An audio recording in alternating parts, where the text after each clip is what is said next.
Hi, ఇప్పుడు ఈ video చూస్తున్నారు. ఓకే, నెక్స్ట్ ఏంటి? అసలు మీ లైఫ్లో మీ ఎయిమ్ ఏంటి?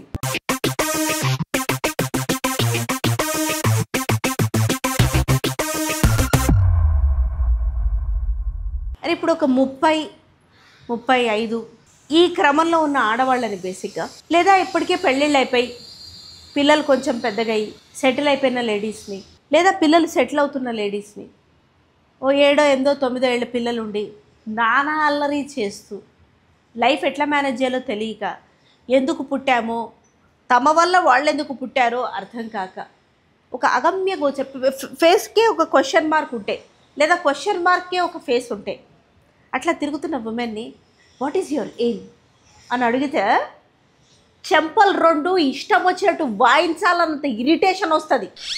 ఇది అది అనుభవిస్తున్న విమెన్కి తప్పితే బయట ఎవరికి అర్థం కాదు. పెద్ద ఇంటలెక్చువల్గా ఇట్లా ఇట్లా ఇట్లా కూర్చొని what is your aim, you should aim high కదా. అది తెలియకే మరి పెళ్ళిళ్ళు చేసుకొని పిల్లల్ని కానీ అక్కడ ఏమైతే ఇక్కడ రీచ్ అవుతారు. Your should always aim high, aim high అంటే ఎయిమ్ ఉంది. నిజంగా మాకు ఏ ఎయిములు ఉన్నాయో చెప్తే మీ గుండెలాగి చచ్చిపోతారు. మీరు ఎందుకు అడుగుతారు ఎయిమ్ ఏంటి అని? ఫస్ట్ మోకాళ్ళు నొప్పులు రాకుండా ఉండడం మా ఎయిమ్. చెప్తా వినండి. మోకాళ్ళ నొప్పులు రాకుండా ఉండడం మా ఎయిమ్. మేము పడే మెంటల్ టెన్షన్లకి 40 లోపు బీపీలు, షుగర్లు, పీసీఓడీలు, పీసీఓఎస్లు, ఓసీడీలు, బోడీలు ఇవన్నీ రాకుండా ఉండడం మా ఎయిమ్. ఒకవేళ కర్మగాలు అప్పటికే వచ్చి చచ్చినా దాన్ని మేనేజ్ చేయడం మా ఎయిమ్. ఎందుకంటే మేము పుట్టుక్కుమంటే ఆ అరిచి గోలలు చేసే పిల్లలకి ఏ పూటకి వెళ్ళాల్సిన ఆ పూట ఫుడ్ కూడా టైంకి వెళ్ళదు. అట్లాంటి పరిస్థితుల్లోనే సైలెంట్గా చాలామంది ఉమెన్ ఇప్పుడు సఫర్ అవుతున్నారు. నోరు తెరిచి మాట్లాడే ధైర్యం లేదు, మాట్లాడినా ఎవ్వడూ విని మారి దొబ్బుతాడన్న ప్రయోజనం లేదు. అందుకే సైలెంట్గా సఫర్ అవుతున్నారు లేడీస్ అందరూ. ఇట్లాంటి వాళ్ళ దగ్గరకు వచ్చి మీ ఏమేంటి అని అడిగితే నీ బాడీలోంచి చుక్క రక్తం రాకుండా నేను ఫసక్ అనిపించడం మా ఏమని చెప్పాలని ఉంటుంది ఒక్కొక్కసారి. హెల్త్ని మేము చూసుకోవడం ఏం, పిల్లలకు అర్థమయ్యేలాగా వాళ్ళదేదో భవిష్యత్తు. ఇప్పుడు ఎక్కడ చూసినా కాంపిటీషన్. ఇంతకుముందు చదువులో మాత్రమే కాంపిటీషన్, ఇప్పుడు బతకడంలో కూడా కాంపిటీషన్, ఎక్స్ట్రా కరికులర్ యాక్టివిటీస్లో కాంపిటీషన్. మా పాప ఇంత హైట్ ఉంది, మీ పాప ఇంతే ఉందేంటి, మా బాబు ఇంత తెల్లగా ఉన్నాడు, మీ బాబు కర్రగా ఉన్నాడు ఏంటి, మా బాబు చుట్టూ చూడు ఎంత సిల్కీగా ఉందో, మీ వాడిది రింగులుగా ఉందేంటి. ఇట్లాంటి వాటికి కాంపిటీషన్. ఇట్లాంటి వాటికి సోషల్ మీడియాలో చూడట్లే 2-3 ఏళ్ల గుడ్లకి కూడా హెయిర్లు, హైలైట్లు, అది లబలబ మొత్తుకుంటున్నా కూడా వాళ్ళు హైలైట్లే ఇస్తున్నారు. లుక్స్కి సంబంధించి, బుక్స్కి సంబంధించి, ఎక్స్ట్రా కరికులర్ యాక్టివిటీస్కి సంబంధించి, స్కూల్స్, డ్రెస్సులు, ఇంగ్లీష్ అనర్గళంగా మాట్లాడే ఫియోనిక్స్ ఆల్ఫాబెట్స్ అన్నీ వచ్చేయాలి. ఎందుకు? వాళ్ళ చేత ఎన్సైక్లోపీడియా రాయిస్తారా? ఎందుకు ఇంత కాంపిటీషన్?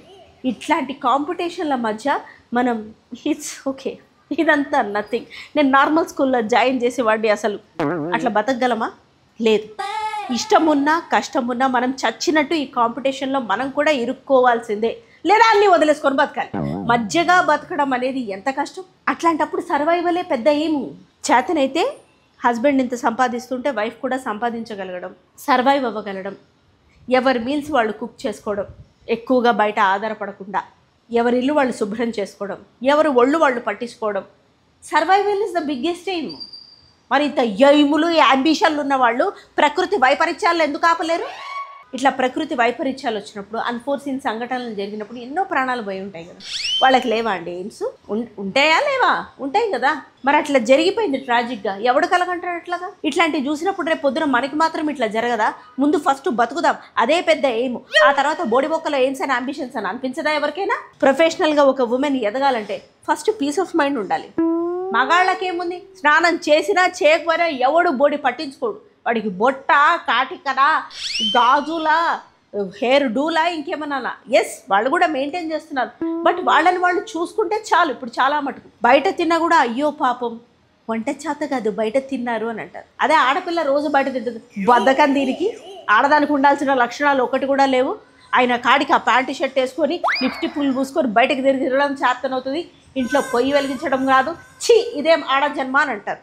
మళ్ళీ మొగాళ్ళ బతకమంటారు, ఏం సరే అంబిషన్స్ ఉండాలంటారు. అసలు మీకేం కావాలంటారు? మీకే క్లారిటీ లేదు. మమ్మల్ని ఎందుకు దొబ్బుతారు?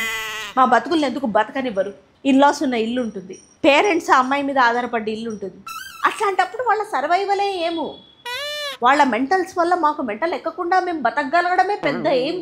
ఎలా తిరగగానే ఒక జీతం రావాలి ఫిక్స్డ్గా, ఇదొక ఎయిమ్. తిన్నది అరిగించుకోగలగాలి, ఇదొక ఎయిమ్. పడుకోగానే పిశాచాల్లాగా 1 గంట 2 వరకు మేలుకోకుండా నిద్ర పట్టాలి కంటి నిండా ప్రశాంతంగా, మైండ్ ఎంత పీస్ఫుల్గా ఉండాలి, అదొక ఎయిమ్.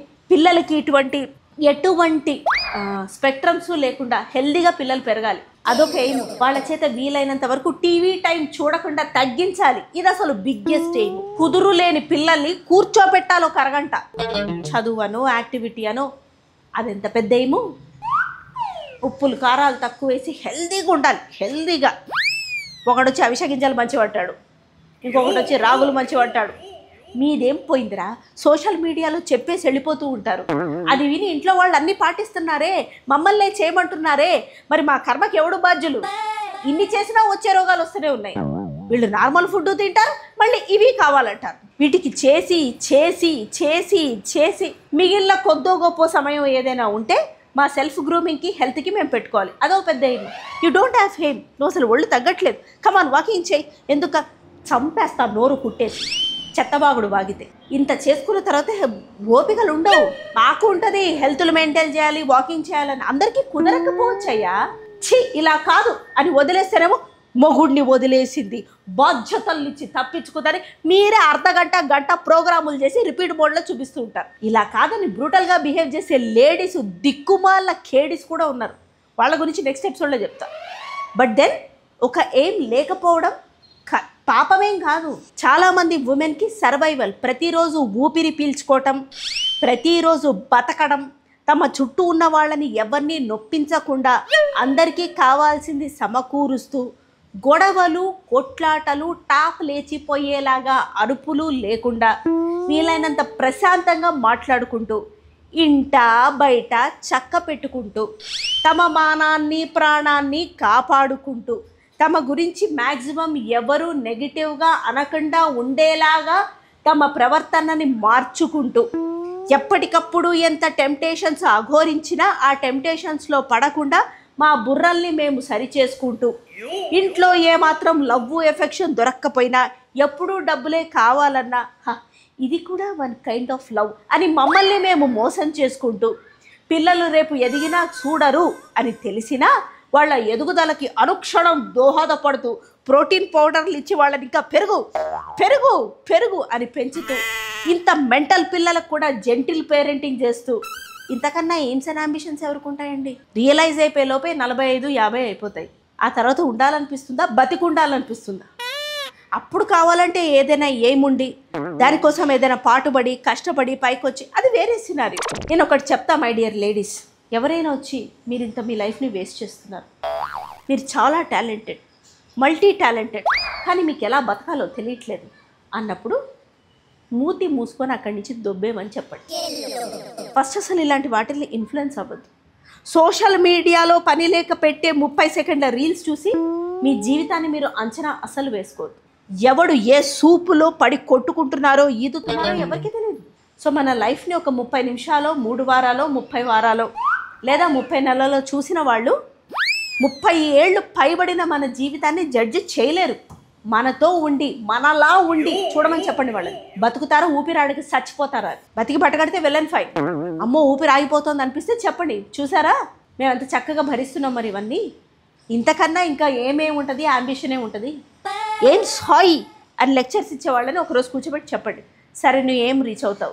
ఒక్కసారి బంగారం బదులు అదేంటి అన్నం బదులు బంగారమో, అన్నం బదులు బట్టలో, అన్నం బదులు కారులో పెట్రోలో, అన్నం బదులు ఇంక్రీజ్ అయిన స్టాక్స్ తినమని చూడండి. ఆకలిస్తే అన్నమే తినాలి. సరే హెల్త్ కాన్షియస్ అయితే మిల్లట్లు, కొర్రలు, ఊదలు, సామలు తినాలి. మరీ హెల్త్ కాన్షియస్ అయితే కూరలు తినాలి. ఇట్లాంటివే తినాలి. వేరేవి తిన్నా కూడా అరగవు కదా, తిని బతకలేరు ఫస్ట్ బంగారం తిని కదా. ఎక్కువ క్వాంటిటీలో బంగారం సిల్వర్ తిని చూడమని చెప్పండి. అట్లా తినలేనప్పుడు ఎంత హై ఎయిమ్స్ ఉన్నా పెద్ద పీక్ కట్టలు కట్టేదే ఉంది. అంత ఎయిమ్స్ ఉన్న వాళ్ళని గ్యారంటీగా నువ్వు ఇంకో 10 ఏళ్ళు బతుకుతావా అని అడగండి. ఎవ్వడు ఇవ్వలేడు. నెక్స్ట్ మూమెంట్కి కూడా గ్యారంటీ ఇవ్వలేరు వాళ్ళు. అలాంటప్పుడు మన లైఫ్ని ఎవడేంటి రూల్ చేసేది? అందుకే ఈ ఎమోషనల్ ట్రాప్లో పడకండి. You know your life better. Women మీకే చెప్తున్నా, మీకు ఏది కావాలో మీకు తెలుసు, ఏముందో మీకు తెలుసు, ఎంతవరకు స్ట్రెచ్ చేయగలరో తెలుసు, ఎంతవరకు మీ ఒళ్ళుని కాపాడుకోవాలో తెలుసు. ఎందుకు కాపాడుకోవాలో తెలుసు, ఎందుకు బతుకుండాలో తెలుసు, ఎంత ప్రశాంతంగా ఉండాలో తెలుసు, ఎందుకు ప్రశాంతంగా ఉండాలో తెలుసు, ప్రశాంతంగా ఉండడానికి ఏం చేయాలో మ్యాక్సిమం 30 దాటిన ప్రతి ఒక్క సెన్సిబుల్ ఉమెన్కి తెలుసు. సెన్స్లెస్ క్యాండిడేట్స్ కొంతమంది ఉన్నారు, వాళ్ళ గురించి తర్వాత ఎపిసోడ్లో మాట్లాడుకుందాం. మ్యాక్సిమం ఇవన్నీ తెలుసు కాబట్టి మీరు సమాధానం చెప్పుకోండి. ఇట్లాంటి దిక్కుమాల డిస్కషన్స్లో దయచేసి ఇన్వాల్వ్ అవ్వకండి.